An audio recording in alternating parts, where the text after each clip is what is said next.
تو انہوں نے آگے سے کوئی جواب نہیں دیا. اچھا ٹھیک ہے. سرکاری وکیل نے کہا کہ جی ہم نے اس کو دیکھا ہے. ٹھیک ہے. انہوں نے کہا کیا دیکھا ہے آپ نے اس میں؟ اب یہ جو بات ہے, جو سرکاری وکیل ہے وہ پنجاب حکومت کا وکیل ہے, اور پنجاب حکومت سے مطلب چیف منسٹر پنجاب کا وکیل ہے, ٹھیک ہے. اب انہوں نے عدالت میں یہ بات کہی کہ ہم خود اس بات کا اعتراف کرتے ہیں کہ اس آرڈیننس کا ڈی سی جو ہے وہ غلط استعمال کر رہے ہیں. اچھا, یہ خود حکومت کا جو وکیل تھا وہ اس چیز کو ہائی لائٹ کر رہا ہے اور چیف سیکرٹری کی موجودگی میں. اوکے. تو انہوں نے جب چیف جسٹس نے کہا کیا غلط استعمال, یہ بھی ذرا اس کو ڈسکرائب کریں نا ذرا. انہوں نے کہا کہ غلط استعمال یہ ہے کہ ڈی سی کے پاس قبضہ دلوانے کا اختیار نہیں ہے. ڈی سی کے پاس صرف اتنا اختیار تھا کہ وہ دونوں فریقین کی بات سنتا, اپنی سفارشات کمیٹی کی سفارشات تیار کر کے متعلقہ ٹریبیونل میں بھیجنی تھی. اب ڈی سی نے ٹریبیونل کے اختیارات استعمال کرنا شروع کر دیے ہیں, اور اس نے خود ہی نہ صرف سفارشات مرتب کی, دونوں فریقین کی باتیں سنتا ہے اور سن کر پیرا فورس کو حکم دیتا ہے کہ جاؤ جا کے ان کا قبضہ دلوا دو. ٹھیک ہے. تو اب ڈی سی نے ادھر ایک قسم کا تھانہ کھول لیا ہوا تھا. اب یہ جب اعتراف کیا سرکاری وکیل نے تو چیف جسٹس نے چیف سیکرٹری کی طرف دیکھا اور کہا کہ چیف سیکرٹری صاحب آپ سن رہے ہیں اپنے لا آفیسر کی بات؟ انہوں نے کہا جی میں بالکل میں سن رہا ہوں اور میں انڈورس کرتا ہوں اس بات کو. ٹھیک ہے. انہوں نے کہا کہ کیا اب اس موجودگی میں اس ایکٹ کو کنٹینیو رکھا جا سکتا ہے؟ اچھا. اگر آپ نے قانون بنایا ہے تو اس کو قانون کے مطابق استعمال نہیں ہو رہا تو غلط قانون کیسے ہو سکتا ہے؟ اب پھر وہاں پر پھر چیف جسٹس مس عالیہ نیلم نے بھرمی کا اظہار کیا, اور انہوں نے پھر پنجاب حکومت کے وکیل کو کہا کہ چیف سیکرٹری کو کہا کہ چیف سیکرٹری صاحب آپ حکومت کو بتائیے کہ اگر یہ قانون اسی طرح برقرار رہ گیا تو آدھے گھنٹے میں جاتی عمرہ بھی آپ کے ہاتھ سے نکل جائے گا. پھر انہوں نے یہ کہا کہ آپ نے سول جو عدالتوں کی سپریمیسی ہے اس کو ختم کر دیا, آپ کا بس چلے تو آپ آئین کو معطل کر دیں. یہ کیسے آپ نے پیرالل ایک سسٹم بنا دیا, عدالتیں بھی ہیں, جوڈیشری بھی ہے, سارا کچھ ہے, اور سارے اختیارات اب ڈی سی اور پٹواری بیٹھ کے فیصلہ کر رہے ہیں.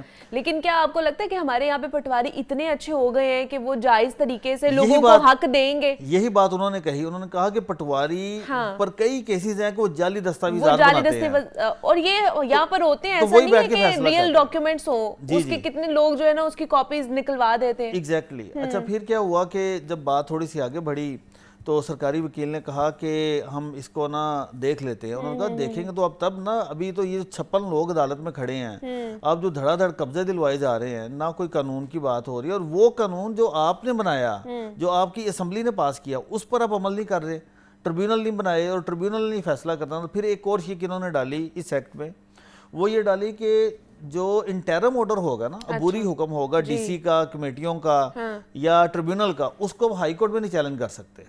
تو انہوں نے کہا کہ اگر آپ یہ ہائی کورٹ میں نہیں چیلنج کر سکتے, یہ کس طرح سے آپ روک سکتے ہیں ہائی کورٹ کو کہ ہائی کورٹ ٹریبیونل کے فیصلے کو نہیں دیکھ سکتا. اب ٹریبیونل جو آرڈیننس ہے یا ایکٹ ہے وہ یہ کہتا ہے کہ سب سے پہلے ٹریبیونل قبضہ دلوائے گا, اگر کوئی بندہ مس بیہیو کرتا ہے یا کچھ کرتا ہے تو اس کو وہ سزا دے گا. ٹھیک ہے. اور ختمی جو فیصلہ ہوگا نا ٹریبیونل کا, اس کو آپ ہائی کورٹ میں چیلنج کریں گے, اور وہ بھی 2 رکنی بینچ اس کا کیس سنے گا. تو چلیں یہاں تک بات انہوں نے کہا یہ ٹھیک ہے, لیکن یہ جو 2-3 باتیں بیچ میں آپ نے ڈالی ہیں کہ ڈی سی نے ڈائریکٹ ٹریبیونل کے اختیارات استعمال شروع کر دیے, نمبر 1 پیرا فورس کا مس یوز کرنا شروع کر دیا, اور اس کو لامحدود اختیار دے کے, اور ویڈیوز میں ڈی سی کہہ رہے ہیں کہ قبضہ دو ورنہ باہر ڈالا کھڑا ہے. تو یہ جو بلیک میلنگ ہے یہ کس طرح سے ہو سکتا ہے, یہ تو ہم نہیں ہونے دیں گے. پھر چیف جسٹس نے اس کے اوپر انہوں نے کہا کہ میں اس کے اوپر عمل درآمد فوری طور پر روک رہی ہوں, نمبر 1. نمبر 2, چونکہ یہ سارا جو پروسیس تھا ڈی سیز نے انلیگل کیا, قانون کے خلاف کیا, تو یہ برقرار نہیں رہ سکتا. تو جو جتنے بھی انہوں نے قبضے لے کر دیے ہیں نا, وہ پہلے دن کی صورتحال پر واپس چلے جائیں گے, وہ بحال ہوں, مطلب انہوں نے معطل کر دیے, وہ معطل کر دیے. جو ڈی سیز نے فیصلے کیے تھے ان کو یہ وہ ختم, اور جن کے قبضے ہیں ان کو فوری واپس کر دیے. ساتھ انہوں نے کہا کہ یہ جو معاملہ ہے یہ بہت ہی اہم نوعیت کا ہے, اس کے اوپر ہم فل بینچ بناتے ہیں اور فل بینچ بیٹھ کے اس کے اوپر سماعت کرے گا. اب یہ آرڈر جب ہوتا ہے تو اس کے بعد پھر سوشل میڈیا پر طوفان بدتمیزی شروع ہو جاتا ہے. اب کوئی بندہ یہ حقائق نہیں دیکھ رہا کہ پنجاب حکومت کے وکیل نے خود اس قانون کے حوالے سے اعتراف کیا کہ, اور یہ کہا کہ یہ اس قانون کا غلط استعمال ہو رہا ہے, اور یہاں تک سرکاری وکیل نے کہا کہ ہم نے متعلقہ ڈی سیز کو متعدد مرتبہ لیٹرز لکھے ہیں کہ قانون کا غلط استعمال نہ کریں, لیکن اس کے باوجود وہ ان کی بات سننے کو تیار نہیں. تو یہ بات پنجاب حکومت کا وکیل بیٹھ کر خود چیف سیکرٹری پنجاب کی موجودگی میں وکیل جو ہے وہ جو ریپریزنٹیشن اس کی کرنے آئے اس آرڈیننس کا تو وہ اس پہ وہ کر رہا تھا. اب بات آ جاتی ہے کہ اچھا لوگوں کا سینٹیمنٹس یہ ہیں کہ یار ہائی کورٹ سول عدالتوں میں پراپرٹیز کے فیصلے نہیں ہوتے تھے سال, یہاں تو دنوں میں ہو رہے تھے, تو ہائی کورٹ نے مداخلت کیوں کی؟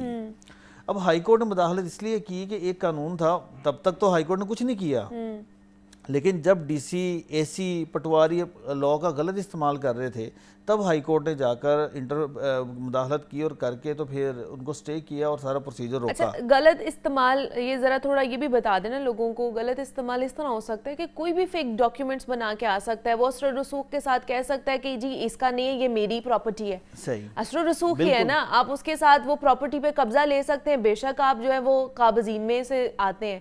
تو جب یہ چیزیں جب لاء کے تھرو ہوں گی, پورے پروسیجر کے تھرو ہوں گی, عدلیہ کے تھرو ہوں گی, تو اس میں جو جتنے بھی لوپ ہولز ہوتے ہیں نا وہ کہیں نہ کہیں کیٹر کیے جاتے ہیں. سائلین کو یا جتنے بھی لوگ ہیں ان کو بے شک انصاف کی فراہمی یقینی بنانی چاہیے, ان کا کوئی پرابلم ہے تو اس کو سالو کرنا چاہیے, لیکن کچھ پروسیجرز ہوتے ہیں ان کو لے کر چیزیں جو ہے نا وہ ہینڈل کی جاتی ہیں, سالو کی جاتی ہیں. لیکن ایسے نہیں ہو سکتا کہ کسی ایک شخص کے انڈر کمیٹی بنا دی جائے اور اس کو تمام تر سارے اختیارات جو ہے نا وہ پرووائڈ کر دیے جائیں اور وہی